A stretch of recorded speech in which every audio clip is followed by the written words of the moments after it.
હા જો કોઈ બહાનું કાઢીને આવે, કોઈ બહાનું કાઢીને આવે અને કોઈ બીજા ઉદ્દેશથી આવે એના તો હું ધોકા ખવડાવું છું બહાર.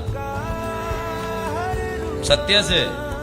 ખોટા ઈરાદાથી ઘેર કોઈ દીકરી હોય કોઈ દીકરો હોય બારે જા ધામનું નામ લઈને આવે અને અહીં એના કોઈ ફ્રેન્ડ કે એના કોઈ ફલાણાને મળવા અત્યારે આ બધું અહીં કરતા હોય તો મહેરબાની કરી મારા ધામમાં આવતા.